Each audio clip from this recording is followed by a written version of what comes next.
ఇచ్చిన ప్రత్యేక హామీ నిలబెట్టుకుంటున్న ప్రభుత్వం టీడీపీ కూటమి ప్రభుత్వం అని ప్రభుత్వ విప్ సెంట్రల్ శాసనసభ్యులు బోండా ఉమామేశ్వరరావు అన్నారు. ఎన్నికల సమయంలో ఇచ్చిన మాట ప్రకారం పెన్షన్ నగదును పెంచామని, అన్నా క్యాంటీన్లు ప్రారంభించామని, తల్లికి వందన పేరుతో ఎంతమంది పిల్లలుంటే అంతమందికి తల్లుల బ్యాంకులో నగదును జమ చేశామని అన్నారు. త్వరలోనే రాష్ట్రంలో మహిళలకు ఉచిత బస్సు ప్రయాణం ప్రారంభిస్తామని, 45 సంవత్సరాలు దాటిన మహిళలకు శ్రీనిధి పథకం ద్వారా 18,000 రూపాయల చొప్పున నగదును వారి యొక్క బ్యాంక్ ఖాతాలో వేస్తామని అన్నారు. జూలై నెల 1వ తేదీన రాష్ట్ర వ్యాప్తంగా పెన్షన్ల పంపిణీ కార్యక్రమం ప్రారంభమైంది. విజయవాడ సెంట్రల్ నియోజకవర్గంలో 31వ డివిజన్ ముత్యాలంపాడు అంబేద్కర్ కాలనీలో వృద్ధాప్య, వితంతు, వికలాంగ పెన్షన్లు ఎమ్మెల్యే బొండా ఉమామేశ్వరరావు అందజేసి ఈ నెలకు పింఛన్ల పంపిణీ కార్యక్రమాన్ని నియోజకవర్గంలో ప్రారంభించారు. పింఛన్దారుల ఇంటింటికి నగరపాలక సంస్థ సచివాలయ సిబ్బందులతో కలిసి తిరుగుతూ స్వయంగా పింఛన్లు లబ్ధిదారులకు అందజేశారు. ఈ సందర్భంగా బొండా ఉమామేశ్వరరావు మాట్లాడుతూ ప్రతి నెల 1వ తేదీనే కూటమి ప్రభుత్వం అధికారంలోకి వచ్చిన తర్వాతే పింఛన్లు డోర్ డెలివరీ జరుగుతుంది. అధికారులు, నాయకులు ప్రజా పరిధిలో ఇంటింటికి పింఛన్లు అందజేస్తున్నారు.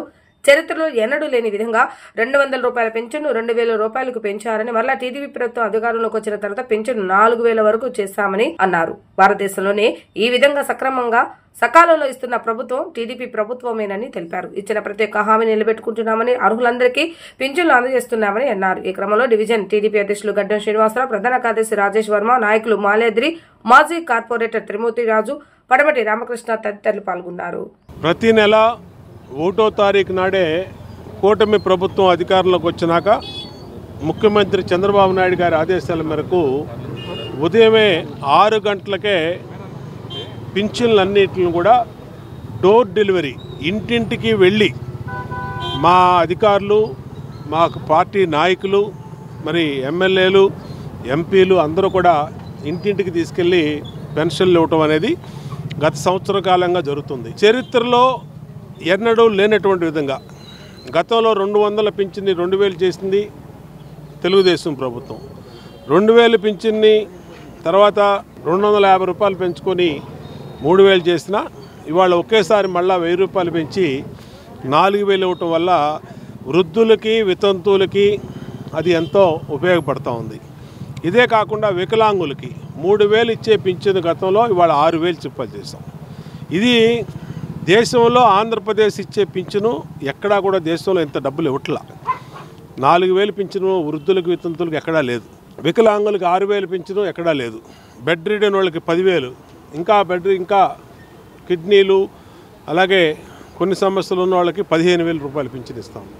ఇది పేదల్ని ఆదుకోవటం కోసం, పేదల్ని అండగా ఉండటం కోసం ఈ ప్రభుత్వం నిరంతరం పనిచేస్తూ ఉంది. దీంట్లో ఇవాళ సంక్షేమ పథకాలు, తల్లికి వందనం పెద్ద ఎత్తున ఎంతమంది పిల్లలు ఉంటే అంతమంది పిల్లలకి 13,000 రూపాయలు చొప్పున వేసాం. ఇద్దరున్న 26,000, ముగ్గురుంటే 39,000, నలుగురుంటే 52,000 ఇచ్చాం. అంతేకాకుండా గ్యాస్ బండ్లు 3 గ్యాస్ బండ్లు ఇస్తున్నాం. ఇంటింటికి 1వ తారీఖు ఉదయమే పింఛన్లు తీసుకొచ్చిస్తూ ఉన్నాం. ఈ సంక్షేమ పథకాలు అమలు అనేది తెలుగుదేశం ప్రభుత్వంలోనే సాధ్యం. తెలుగుదేశం ప్రభుత్వంలోనే ఇది నిర్విరామంగా జరుగుతూ ఉంటుంది. భవిష్యత్తులో కూడా ఇచ్చినటువంటి హామీలు, శ్రీనిధి ఏదైతే ప్రతి మహిళకి 18,000 రూపాయలు ఇస్తూ ఉన్నామో ఆ 18,000 రూపాయలు కూడా త్వరలోనే ఇస్తాం. ఆగస్టు 15 నుంచి ఉచితంగా స్త్రీలకి బస్సు ప్రయాణం కూడా పెడతాం. ఖచ్చితంగా ఇవన్నీ కూడా చేస్తాం. ఇచ్చిన హామీలు నిలబెట్టుకుంటాం. ఇవాళ 31వ డివిజన్లో మాజీ కార్పొరేటరు సోదరుడు త్రిమూర్తి రాజు, డివిజన్ పార్టీ అధ్యక్షుడు శ్రీను, ఇన్ఛార్జి బాబీ, అలాగే సెక్రటరీ రాజేషు, అలాగే డివిజన్ నాయకులు మాలేద్రి కానీ మరి అందరూ ఆధ్వర్యంలో మా పడమటి రామకృష్ణ, మా రాజు, మురళీకృష్ణరాజు అందరూ ఆధ్వర్యంలో పెద్ద ఎత్తున డోర్ టు డోర్ పింఛన్లు పంచుతున్నాం. ఖచ్చితంగా దీన్ని కొనసాగిస్తాం. పేదవాళ్ళకి అండగా ఉంటాం.